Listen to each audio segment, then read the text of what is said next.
Mrs. Bell was concerned about the evaluation not being required, Yeah. and that there really aren't any, metrics on which to offer that performance pay.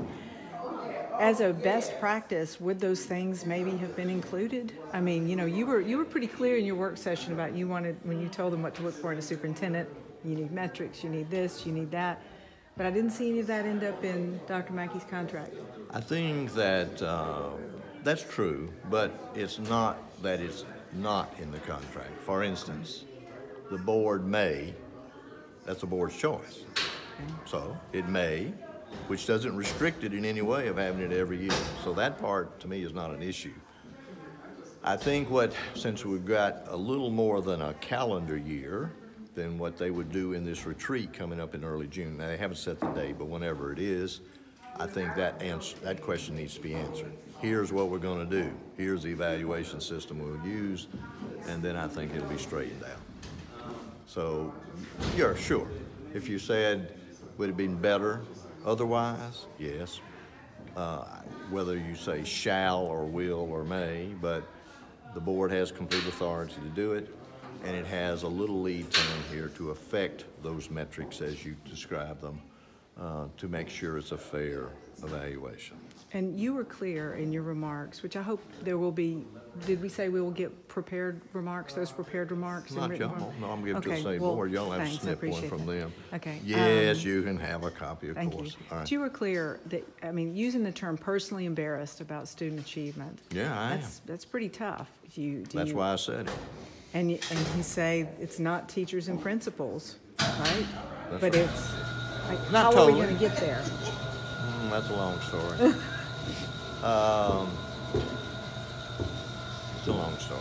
A lot of things have to fall in place. But if you set higher accountability standards, you measure your progress, and you hold those accountable that are not doing well, that'll be a good start.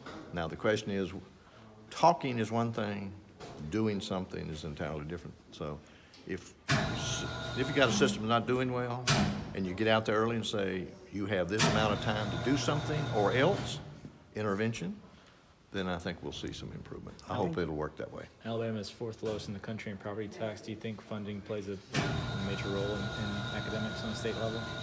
Sure. No question about it. And we're also a high poverty state.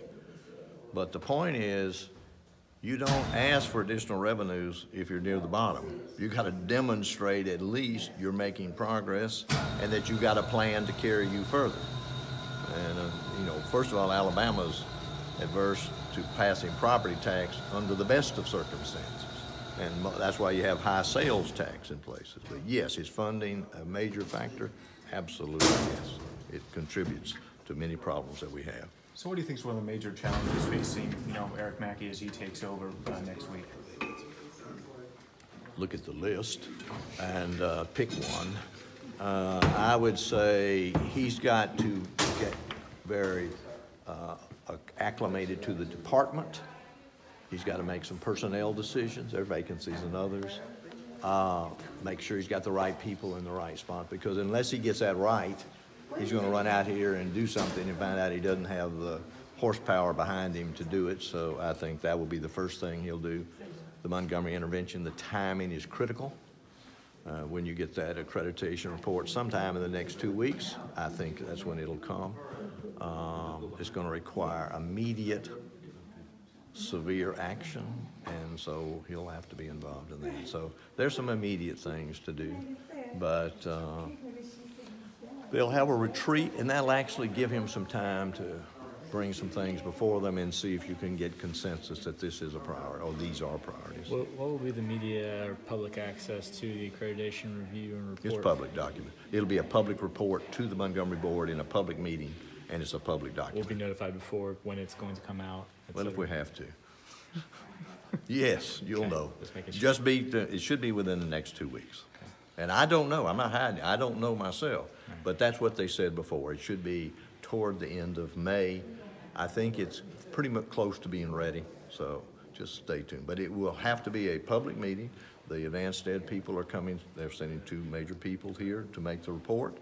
They're not going to be taking questions, I don't think. They'll just say, here it is. You got 6 months, and so you get a chance to look at it. Have you heard anything specific about the report? Oh, I'd rather wait. Yeah, I have, but of course, that would be based on my own observation. I've been down this accreditation route before, so just look at the system and you can identify 2 or 3 things yourself. So I'd rather not try to upstage the people that are going to make the report, because one, I don't know.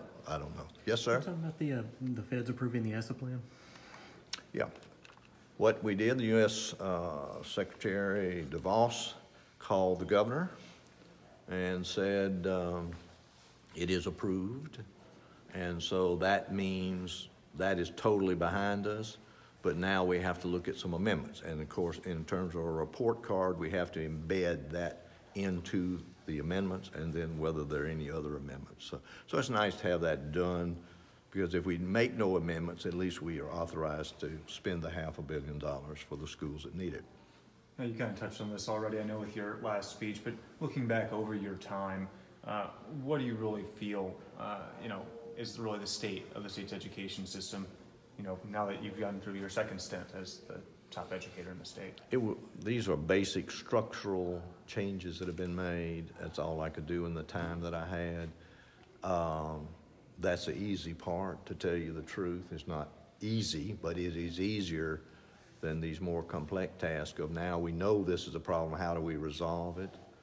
So I feel like structurally I have it set up so that there's a good chance of success. And how much more do we have to do till we see those low scores that we have right now start to improve and start to get closer to average even? The average nationwide? Yeah, nationwide.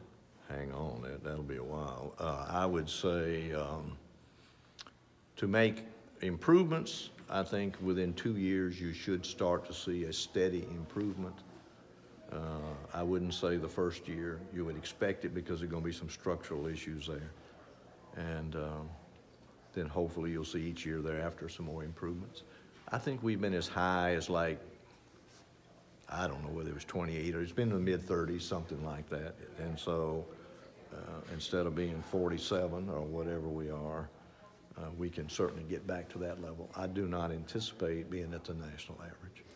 Can I ask one more question? And that is, public school didn't start yesterday, right? I mean, we've been at this since 1854, I think. And so a lot of what you say, we've got a lot of people in the ed reform world trying to reform public education and such. But part of me wants to say, Dr. Richardson, you can take the long view. How did we get where we are right now? I mean, when you left in 2004, I think things you represent. We're at the national average on the, that's right, Stanford Achievement Test. Do you have any thoughts on what happened?